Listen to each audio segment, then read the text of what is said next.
새만금 개발공사마다 외지 업체들이 싹쓸이를 하고 있습니다. 공사에 소외되고 있는 지역업체들의 불만이 커지고 있습니다.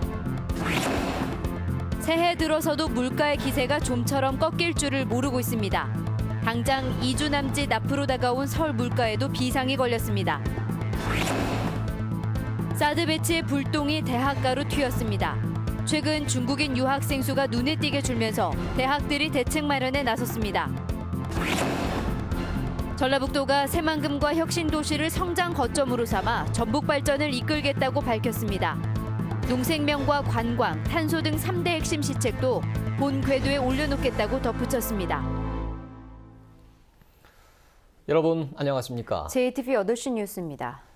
새만금 개발과 관련된 공사를 외지 업체들이 싹쓸이하고 있습니다. 이렇다 보니 공사에 소외되고 있는 지역업체들의 불만이 폭발하고 있습니다. 김진형 기자의 보도입니다. 지난 2015년부터 공사에 들어간 새만금 동서 이축도로입니다. 입찰 공고 당시 주관 건설업체 공사 금액의 30%까지 지역업체 참여를 권장했습니다. 그러나 지역업체 참여는 15%에 그쳤습니다. 전라북도 건설협회 쪽하고 지역 언론이나 지역에서 요구한 거는 30%입니다. 처음 동서이축도로 할 때는 저희가 15% 이렇게 들어갔고요. 전라북도가 새만금 농생명 용지와 방수제 공사, 동서이축도로 등 9개 사업을 조사한 결과 공사 발주액 7,528억 원 가운데 6,073억 원이 외지 업체에 돌아갔습니다. 전체 공사비의 80%가 넘는 수준입니다. 외지 업체들이 새만금 관련 공사를 싹쓸이하면서 소외된 지역 업체들의 불만이 터져나오고 있습니다. 공사를 맡은 외지 업체들이 협력 관계에 있는 또 다른 외지 업체와 하도급 계약을 맺으면서 지역의 영세 업체에게 일감이 돌아가지 않는 악순환이 되풀이되고 있습니다. 굴삭기 등 공사 장비와 시설마저도 타 지역 업체에 몫이 되고 있습니다. 장비나 이런 것들도 자기들이 쭉 데리고 다니던 장비를 쓰기 때문에 도내에 있는 장비들이 녹는 현상이 생기고 그렇습니다. 혁신도시 개발처럼 지역업체의 공사 참여를 보장할 법적 장치를 추진하고 있지만 쉽지 않은 상황입니다. 지역에서 키를 갖고 있다 보니까 모든 권한을 갖고 있다 보니까 그쪽 법을 바꿔야 되는데 그게 어려움이 많죠 지금.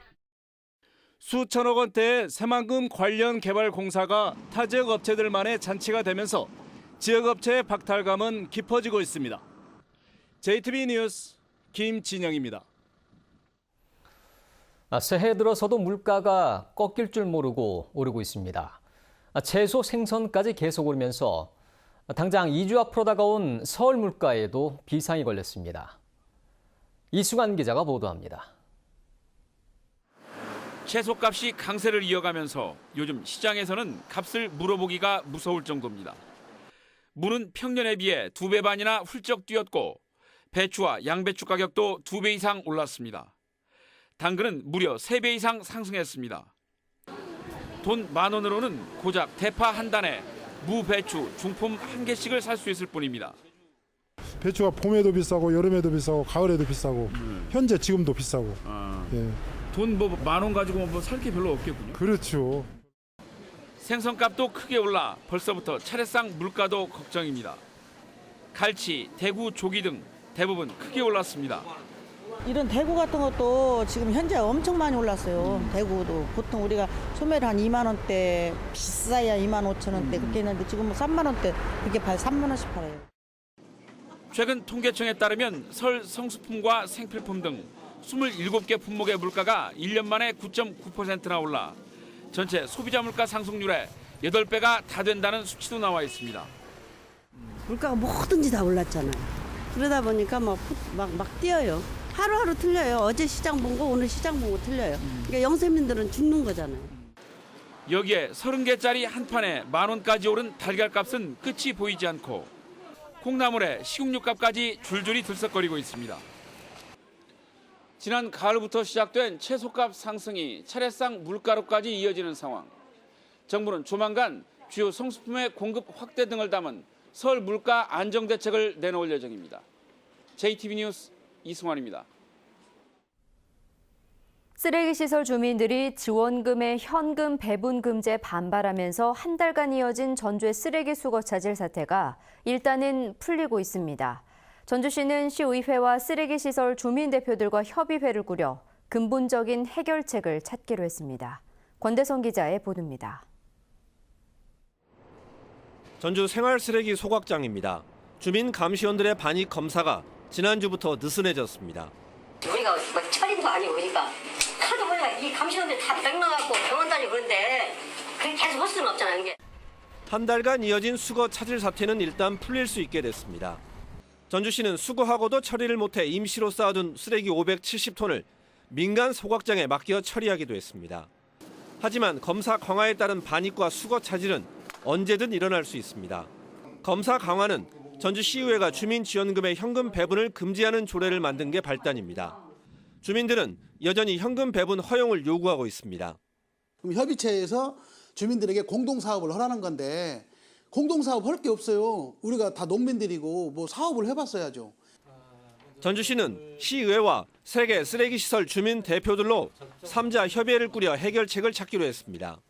시의회가 제기해온 주민 감시원 규모와 권한 축소 등 10여 가지 문제도 논의할 계획입니다. 빠른 시일 내에 구성이 돼서 내용이 원활하게 협의가 된다면 이 문제도 그동안 장기간 논란이 되었던 문제도 정지부가 찌그러지지 않을까 그런 생각을 가져봅니다. 쓰레기시설 유치 대가인 주민지원금의 합리적인 사용 방식과 그리고 이를 둘러싼 논란으로 빚어지는 시민 불편을 막기 위한 사회적 협의가 시급합니다. JTB 뉴스 권대성입니다. 사드 배치 문제로 한국과 중국 간의 긴장감이 높아지고 있는데요. 사드 불똥이 대학가로 튀었습니다. 최근 중국인 유학생 수가 눈에 띄게 줄면서 대학들이 대책 마련에 나섰습니다. 보도에 주창현 기자입니다. 전북대는 방학 때마다 외국인 유학생을 유치해 단기 문화체험 프로그램을 운영하고 있습니다. 외국 학생들은 2주간 기숙사에 머물며 한국어 공부와 다양한 한국 문화를 체험하고 돌아갑니다. 이들 가운데 가장 많은 인원은 중국인 학생들인데 최근 그 숫자가 크게 줄었습니다. 올 겨울방학에 단기 체험 프로그램에 참여하는 중국인 학생은 130명으로 지난해 겨울방학과 비교해 4분의 1 수준으로 줄었습니다. 방학 중 연수 프로그램을 운영하는 다른 대학들도 사정은 비슷합니다. 가장 큰 원인은 사드 배치로 인한 양국 간 갈등 때문으로 분석됩니다. 저 주변에 있는 친구들이 많은데 어려고 친구도 많은데 그런데 사드 문제 때문에 눈치 보고 있는 것 같아요. 좀 마음적으로 좀 유추된 것 같아요. 중국인 유학생 수 감소는 대학 재정에 큰 압박이 되고 있습니다. 외국인 유학생은 정원 외로 분류돼 인원 제한을 받지 않기 때문입니다. 입학 자원이 줄고 등록금 동결로 재정에 어려움을 겪고 있는 지방 대학에게 외국인 학생 유치는 생존 문제와 직결돼 있습니다. 이에 따라 대학마다 중국 의존도를 낮추고 동남아나 중앙아시아 등으로 유학생 유치 지역을 확대하고 있습니다. 이 한류의 영향을 굉장히 많이 받거든요. 우즈베키스탄 쪽으로 계속 이제 시장을 넓혀가고 있는 추세고, 그다음에 그 베트남 쪽은 이제 시장을 개척하려고 이제 하고 있습니다. 단기 체험 프로그램에 참여하는 학생 수 감소는 장기적으로는 정규 유학생 감소로 이어질 수 있어 대학들은 대책 마련에 부심하고 있습니다. JTB 뉴스 조창인입니다. 전라북도가 새만금과 혁신도시를 성장 거점으로 삼아서 전북 발전을 이끌겠다고 밝혔습니다. 농생명, 관광, 탄소 같은 민선 6기 3대 핵심 시책 또한 본 궤도에 올려놓겠다고 덧붙였습니다. 송창용 기자가 보도합니다. 송하진 도지사가 신년 기자회견을 갖고 새만금과 혁신도시를 전북 발전을 위한 양대 축으로 삼겠다고 말했습니다. 조기 대선을 계기로 국책 사업으로서의 새만금의 위상을 굳히고 장기 발전 계획을 세우겠다고 밝혔습니다. 지역업체 참여 비율과 중국 태양광 업체 유치, 해상풍력단지 개발 등 사사건건 갈등을 빚고 있는 새만금 개발청에 대한 비판도 이어갔습니다. 개발청이 제 역할을 하지 못하고 있다며 새만금 개발 주체와 방향을 다시 정립해야 한다고 주장했습니다.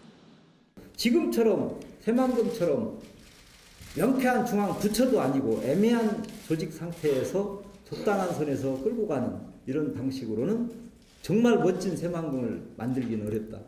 농생명과 관광, 탄소 등 민선 6기 3대 핵심 시책도 본 궤도에 올려놓겠다고 밝혔습니다. 농생명 산업 융복합 벨트 구축과 2017 전북 방문회의 지정, 탄소산업 클러스터 추진으로 미래 발전을 위한 기반을 마련하겠다고 설명했습니다. 2017년은 2020년 전북 대도약의 초석을 다지는 해로 만들어 가겠습니다. 3대 핵심 과제를 본궤도에 올려 전북형 일자리를 만들고 내발적 성장에 따른 지역경제의 완성도를 높여 이 밖에 20세 이하 월드컵 대회와 세계 태권도 선수권 대회 성공 개최, 2023 세계 잼버리 대회 새만금 유치, 새만금 국제공항 추진, 전북 금융타운 조성 등을 새해 도정의 주요 목표로 제시했습니다. 하지만 이들 사업이 대부분 예전부터 추진해온 것이고 당장 성과를 기대할 수 있는 사업 또한 드물어 대선 전국에서 보다 적극적으로 대형 사업을 발굴하고 또 추진해야 할 것으로 보입니다. JTB 뉴스 송창용입니다. AI 확산을 막기 위해 시군에서 운영 중인 거점 소독 시설이 대부분 소독수 회수 시설을 갖추지 않은 것으로 드러났습니다. 전라북도가 AI 거점 소독 시설 43곳을 조사한 결과 소독수 회수 시설을 갖춘 곳은 6곳에 불과했고 나머지 37곳은 시설을 설치하지 않았습니다. 전라북도는 소독수가 하천으로 유입되는 것을 방지하기 위해 시군에 회수 시설을 설치하도록 지시했습니다. 새만금 해상풍력단지의 개발을 둘러싼 전라북도의 입장이 오락가락한다는 논란이 일고 있습니다. 전북도의회 최인정 의원은 5분 발언을 통해 전라북도가 얼마 전까지 해상풍력을 친환경 에너지라고 지켜세우고도 지난 6일 새만금 개발청의 해상풍력을 단순한 전력시설로 폄하하고 있다며 이는 전라북도와 개발청의 갈등에 따른 정치적 이해관계 때문이라고 주장했습니다. 전라북도는 그러나 개발청의 이번 해상풍력 개발은 해외 업체의 부품을 주로 쓰기 때문에 국내 업체의 기술 개발을 유도하지 못한 채 특정 업체에게 이익을 주는 특혜일 뿐이라고 주장했습니다. 국민의당 전북도당이 국민의당 중심의 정권 교체에 앞장서겠다고 새해 포부를 밝혔습니다. 문재인 전 더민주 대표와 반기문 전 유엔 사무총장을 강하게 비판하며 정권 교체의 의지를 다졌습니다. 김철 기자입니다. 국민의당 전북도당이 신년 기자회견을 열고 전북의 현안 해결과 정권 교체에 앞장서겠다고 밝혔습니다. 군산조선소 존치와 기금운용본부 이전, 그리고 전북 발전을 이끌 대선 공약 발굴을 핵심 과제로 내걸었습니다. 호남이 원하는 권력 분산을 위해서는 제왕적 대통령제를 청산해야 한다며 개헌이 시급하다고 주장했습니다. 하지만 개헌을 늦추자는 기득권 세력도 많다면서 문재인 전 더민주 대표를 공격했습니다. 전북의 대중은 권력의 분산을 원합니다. 박원순 서울시장이 문재인도 청산돼야 할 기득권 세력이다라고 비판했습니다. 전적으로 동의합니다. 반기문 전 유엔 사무총장도 거품이 빠질 거라고 평가절하했습니다. 기회주의적이고 관료주의적인 처신들을 많이 해왔고 그런 속에서 사실은 지금 혹독한 정치권의 검증 과정을 거치면 상당한 거품이 빠질 수도 있다. 문재인과 반기문을 강하게 공격했지만 국민의당은 정작 자신들만의 힘으로 정권 교체를 이루기 힘든 게 현실입니다. 새누리당에서 집단 탈당한 바른정당과 연대도 거론되지만 호남의 반감을 무시할 수 없습니다. 거기까지 무슨 연대를 지금 뭐 생각을 그런 때는 아닌 것 같습니다. 우리한테 힘을 보탤 테니까 좀 받아달라고 사정하면은 또 생각을 좀 해볼 수 있는 거 아니에요. 국민의당은 지난해 총선 이후 호남의 주도권을 쥐고도 대선 전국에선 흥행 카드가 없습니다. 최근 안철수 전 국민의당 대표 지지율이 크게 떨어졌기 때문입니다.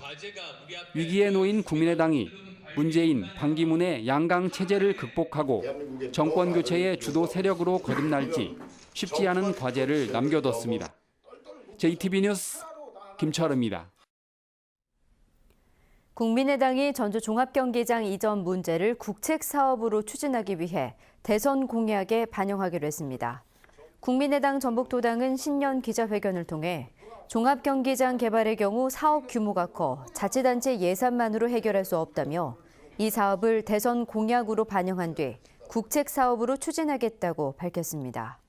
국민의당은 모두 더민주 소속인 도지사와 전주시장의 감정 싸움으로 종합경기장 이전 문제를 풀기 어렵지만 더민주 당 차원의 노력을 찾기 힘들다며 대선 공약으로 국가 예산을 증액시키는 게 해결책이 될 수 있다고 주장했습니다. 전주시가 저소득층을 위한 전세임대 주택을 공급합니다. 공급 대상은 만 65세 이상 38가구와 신혼부부 64가구 등 272가구입니다. 임대 기간은 최초 2년에 재계약을 통해 최장 20년까지로 오는 18일부터 24일까지 지원 희망자를 모집합니다. 올해 문화재 보수 정비에 336억 원을 투입합니다. 전라북도는 올해 문화재 보수 정비 사업비로 지난해보다 33% 많은 336억 원을 확보했다고 밝혔습니다. 전라북도는 확보한 사업비로 전주 전동성당의 구조 완전을 진단하고 익산 쌍릉을 발굴 조사하는 등 109개 사업을 추진하기로 했습니다. 전주 한옥마을과 임실 치즈마을, 군산 근대문화유산, 부안 변산반도, 마이산, 완주 삼례문화예술촌 등 6곳이 문화체육관광부의 한국을 대표하는 관광지 100선으로 꼽혔습니다. 이 가운데 전주 한옥마을은 3차례 연속 100선에 선정됐습니다. 한국을 대표하는 관광지 100선은 문화체육관광부와 한국관광공사가 2년에 한 번씩 대표 관광지를 선정해 홍보하는 사업입니다. 오늘 오후 3시 반쯤 정읍시 신태인읍 한 교차로에서 시내버스와 25톤 화물차가 부딪혔습니다. 이 사고로 버스 승객 8명이 크고 작은 부상을 입었습니다. 경찰은 목격자 등을 상대로 정확한 사고 경위를 조사하고 있습니다. 전주지법 형사 1단독은 중앙선 침범 사고로 3명의 사상자를 낸 혐의로 기소된 시내버스 기사 59살 김모 씨에게 금고 1년에 집행유예 2년을 선고했습니다.